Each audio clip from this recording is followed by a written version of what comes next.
কিয়ামতের দিন আমরা বলবো, আল্লাহ আমার আমল দিয়ে জান্নাত চাই না, আমি তোমার দয়া দিয়ে জান্নাত চাই। তোমার দয়া ছাড়া আমার কোনো উপায় নাই।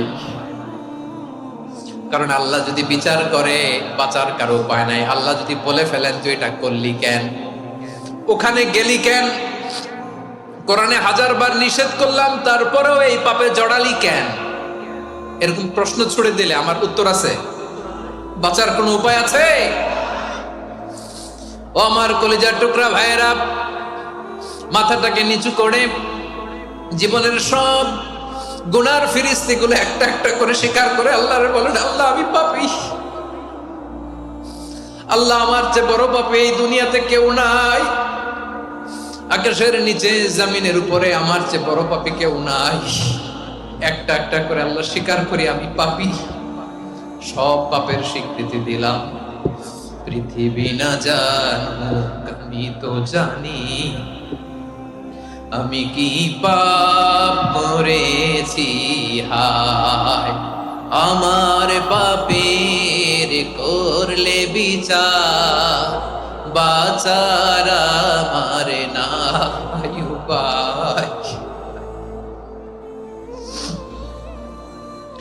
দয়াময় তুমি মাফ করো আমায়, মাফ করো আমায়। আল্লাহ তাআলা যদি দয়া করে আমাদেরকে মাফ না করে, আমাদের বাঁচার কোনো উপায় নাই। আপনি কি ভেবেছেন আপনার নামাজ দিয়ে আপনি জান্নাতে যাবেন? আপনি তাহাজ্জুদ গুজার, সেজদা দিতে দিতে কপালে দাগ ফেলেছেন, এটা আপনারা জান্নাতে নেবে না। আপনি এলাকার সবচেয়ে বড় হাতেম তাই দানশীল, এই দানের ভরসায় বসে আছেন, কশিন কালো না। আমাদের নামাজ, আমাদের রোজা, আমাদের ইবাদত, এগুলোকে মিজানের পাল্লায় উঠালে কোনো ওজনই হবে না। তবে আমাদের একটা কৌশল জানা আছে, আমরা আল্লাহর রহমতের ভিখারি। আমরা সেদিন আগেই গুনার স্বীকৃতি দিয়ে দেব। আমরা বলবো, আল্লাহ তুমি প্রশ্ন করার আগে তোমার একটা কথা বলি, আমারে কিছু জিজ্ঞেস করো না, আমি সব করেছি। এমন কোন পাপ নাই যে পাপ আমারে দিয়ে হয় নাই। তোমার রহমত দিয়ে তুমি জান্নাতে পাঠাবা, তোমার দয়ায় জান্নাতে যেতে চাই, আমল দিয়ে না। পারবেন বলতে? কিয়ামতের দিন আমরা বলবো, আল্লাহ আমার আমল দিয়ে জান্নাত চাই না, আমি তোমার দয়া দিয়ে জান্নাত চাই। তোমার দয়া ছাড়া আমার কোনো উপায় নাই। কারণ আল্লাহ যদি বিচার করে বাঁচার কারো উপায় নাই। আল্লাহ যদি বলে ফেলেন তুই এটা করলি কেন, ওখানে গেলি কেন, কোরআনে 1000 বার নিষেধ করলাম তারপরেও এই পাপে জড়ালি কেন, এরকম প্রশ্ন ছুড়ে দিলে আমার উত্তর আছে? বাঁচার কোনো উপায় আছে?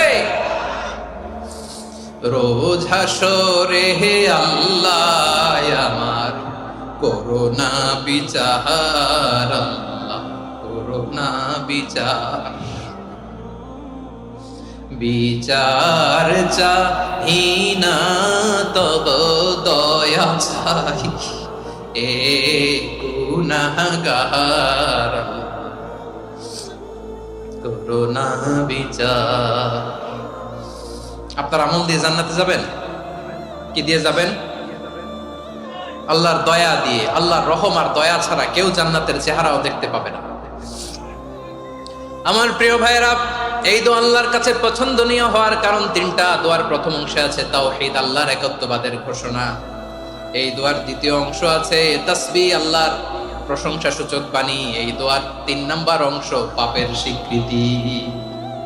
তাহলে আমরা সবাই গুনাহগার। আমরা আল্লাহর কাছে পাপের স্বীকৃতি দিয়ে বলবো, ও আল্লাহ ইন্নী কুনতু মিনাজ জালিমিন, আমরা জুলুম করেছি, পাপ করেছি, অন্যায় করেছি, আল্লাহ বুঝতে পারি নাই, শয়তানের ওয়াসওয়াসায় পড়ে, বন্ধুর পাল্লায় পড়ে, নফসের খায়েশ মিটাতে যে আল্লাহ করে ফেলেছি।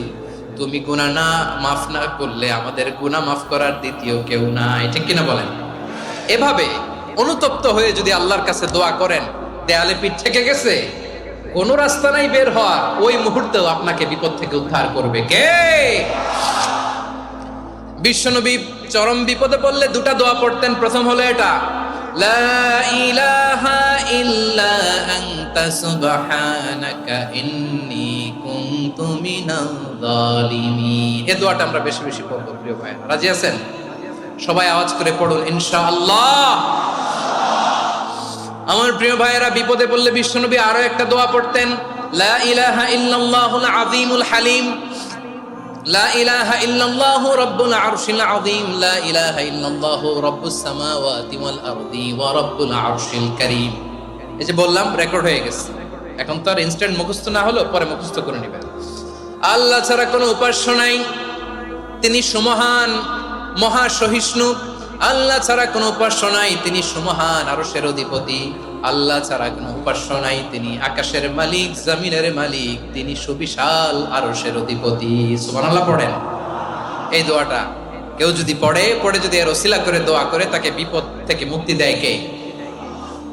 মনে থাকবে আপনাদের? তাহলে বিপদের প্রথম ধাক্কায় কি যেন পড়তে হয়? ইন্না লিল্লাহ। তারপরে কি বলে আল্লাহর কাছে নিজেকে সঁপে দিতে হয়? দেয়ালে পিঠ থেকে গেলে লা ইলাহা ইল্লা আনতা সুবহানাকা ইন্নী কুনতু মিনাজ জালিমিন। দুই নাম্বার হচ্ছে লা ইলাহা ইল্লাল্লাহুল আযীমুল হালিম, লা ইলাহা ইল্লাল্লাহু রাব্বুল আরশিল আযীম, লা ইলাহা ইল্লাল্লাহু রাব্বুস সামাওয়াতি ওয়াল আরদি ওয়া রাব্বুল আরশিল কারীম। মনে থাকবে? ইনশাআল্লাহ বলেন সবাই, আওয়াজ করে সবাই ইনশাআল্লাহ।